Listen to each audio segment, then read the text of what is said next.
चलिए बाबू लोग, आज फिर आप लोग के YouTube क्लास में बहुत बहुत स्वागत है। आज हम लोग को क्लास 10 का एक्सरसाइज 13.3 का क्वेश्चन नंबर 6 से देखना है। उससे पहले मैं बता दूं कि जो समय को गवाता है वो अवसर को गवाता है। आप अपने समय का सदुपयोग कीजिए और जीवन के लक्ष्यों को पाइए।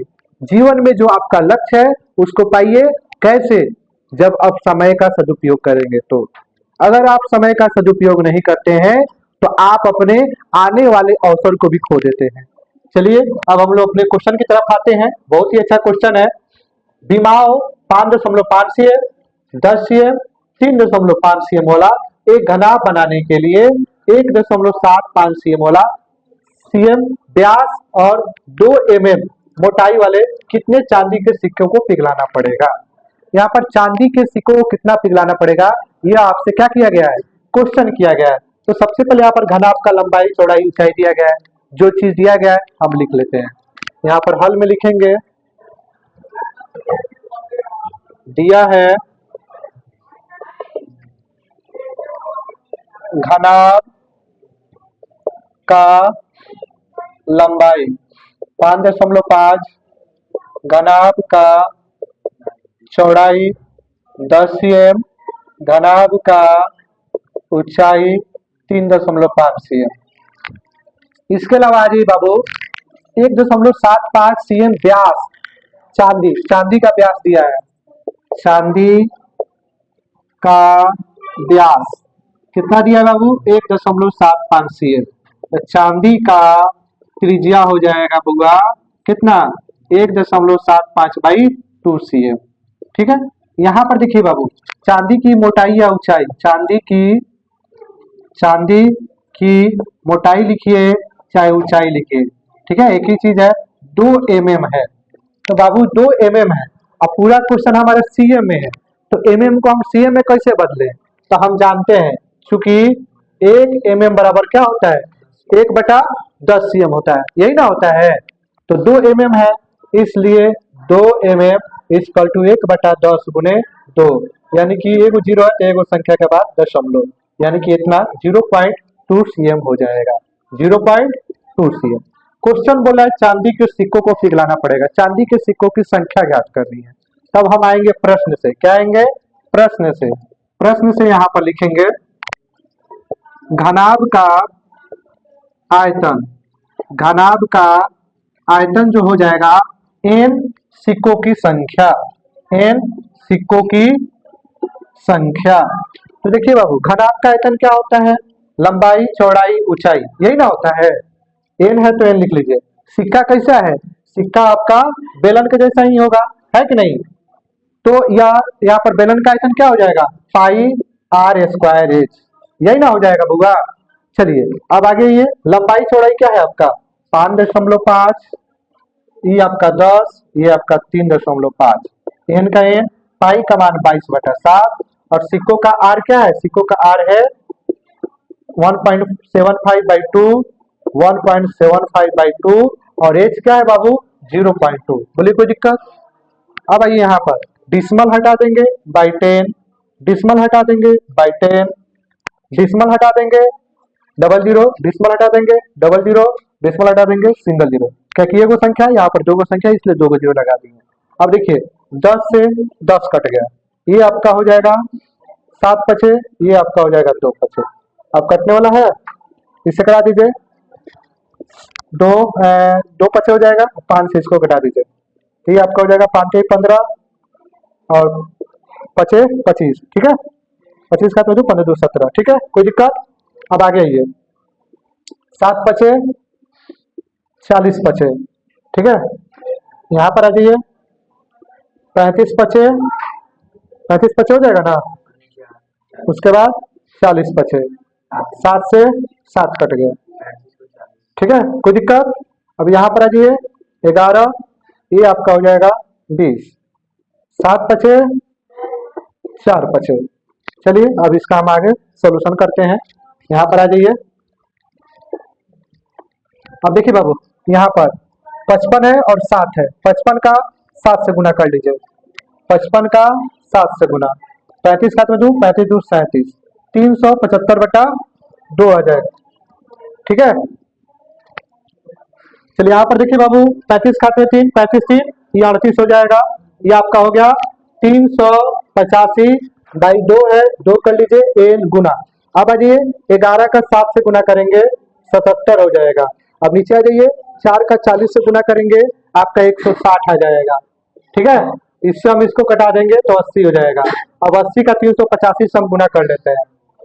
80 से 385 का 0 0 0, 40 खाते में 4, 64 4, 68 खाते में 6, 24 6, 30, यानी 30,800 हो गया ये आपका। ये हो गया 30,800, ये हो गया 77 है। 30,800/77 इक्वल टू है। इससे इसको हम कटा देंगे यानी कि 400 n हो जाएगा। यानी सिक्कों की संख्या क्या हो जाएगी बाबू, आपको 400 हो जाएगी। चलिए आप लोग इसका स्क्रीनशॉट ले लीजिए। चलिए बाबू क्वेश्चन नंबर 7 देखिए, बहुत ही अच्छा क्वेश्चन है। 32 cm ऊंचाई है, आधार त्रिज्या 18 cm वाले एक बेलनाकार बाल्टी रेत से भरी हुई है। इस बाल्टी को भूमि पर खाली किया जाता है और इस रेत को एक शंक्वाकार ढेरी में बना दिया जाता है। कैसे बना दिया जाता है? शंक्वाकार ढेरी में, शंकु के आकार का। ठीक है, ऐसे आपको बना दिया जाता है। बोलिए किसी को दिक्कत नहीं ना है? बोलिए, यदि शंक्वाकार ढेरी की ऊंचाई आपका 24 cm है, ऊंचाई क्या है? 24 cm है, तो आपसे त्रिज्या पूछ रहा है, ये वाला पूछ रहा है, और इसकी तिर्यक ऊंचाई पूछ रहा है। अगर हमको ये वाला मालूम चल जाए तो हम तिर्यक ऊंचाई निकाल सकते हैं आसानी से। तो सबसे पहले हमको जो जो चीज दिया गया है हम लिख लेते हैं, उसके आगे सॉल्यूशन करके देखेंगे। यहाँ पर देखिए बाबू, बेलन की ऊंचाई दी गई है ना, बेलन की ऊंचाई। देखिए ये सब क्वेश्चन में बाबू आपको जो क्वेश्चन में दिया गया है सबसे पहले लिख लेना रहता है। 32 cm बेलन की त्रिज्या, बेलन की त्रिज्या जो है आपको होगा 18 cm दिया है। इसके अलावा दिया गया है शंकु की ऊंचाई, शंकु की ऊंचाई, शंकु का ऊंचाई क्या दिया गया होगा? 24 cm। और आपसे पूछा जा रहा है शंकु की त्रिज्या। क्या पूछा जा रहा है? शंकु की त्रिज्या पूछा जा रहा है। और शंकु की तिर्यक ऊंचाई क्या पूछा जा रहा है? तिर्यक ऊंचाई पूछा जा रहा है। ठीक है, तो यहाँ पर आइए बाबू, शंकु का तिर्यक ऊंचाई को हम लोग एल से इंडिकेट करते हैं। अब हम प्रश्न से करते हैं। यह पहले कैसे था? बेलन के जैसे था, तो बेलन का आयतन, बेलन का आयतन। बाद में कैसा हो जा रहा है? शंकु का। यहाँ पर शंकु का आयतन, शंकु का आयतन, बेलन का आयतन क्या? शंकु का आयतन 1/3 पाई आर स्क्वायर एच हो गया। अब दोनों साइड पाई है, पाई से पाई कट गया। बेलन का आर क्या होगा? बेलन का आर आपका यहाँ पे है 18, तो 18 गुना 18 कर लीजिए। बेलन का एच क्या है? 24, तो बेलन का एच आपका है 32, तो 32 कर लीजिए। 1/3 है, 3 कर लीजिए। आर क्या है बुआ? आर आपका नहीं दिया है, छोड़ दीजिए। शंकु का एच क्या है बाबू? शंकु का एच 24 है, लिख दीजिए। इससे यह कट जाएगा 8 बार में। बोलिए कोई दिक्कत? अब आगे आ जाइए। 18 गुना 32, गुना में 8 है, इधर आके भागा में, इक्वल टू आर स्क्वायर। इससे कट जाएगा 4 बार में। 18 का 18 से चाहे सही रहने दीजिए। अब यहाँ पर आ जाइए, 18 गुना 4, ये जो स्क्वायर है बगल में आके रूट हो जाएगा आर। अब देखिए 2 को 18 मिल रहा है, तो 1 को 18 बाहर आ जाएगा, और 4 का रूट जो है वर्ग में बाहर निकाल लीजिएगा, कितना आ जाएगा? 2 आर, यानी कि आपका आर कितना आ गया बाबू? 36।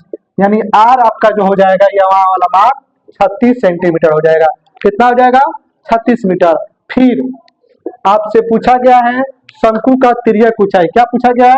शंकु का तिर्यक ऊंचाई। तो एल इक्वल टू फॉर्मूला होता है R square plus H square. तो आर क्या है बाबू? 36 का स्क्वायर। एच क्या है बाबू?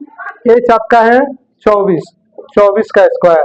अब हम लोग गुना कर लेते हैं 36 का 36 से, 36 का 36 से, 36 खाते में 3, 18 3 21, 18 खाते में 9 1 10, 6 9 12, 1296, प्लस 24 का 24 से कर लेंगे 576, जोड़ लीजिए 576, 12 खाते में 16, 17 खाते में 17, एक 18, ये आपका हो जाएगा 1872।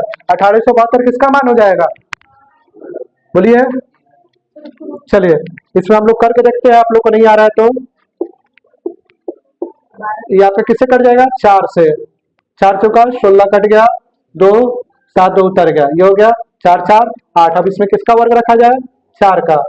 4 ज्यादा हो जाएगा, किसका रखा जाए, 3 भी ज्यादा हो जा रहा है।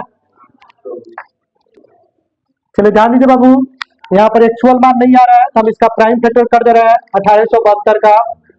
1872 का कर लेते हैं 2 से, तो 9 36, 936 हो जाएगा। 12 खाते में 6 1 7 18, फिर 2 से कर लेते हैं 4 6 3 6,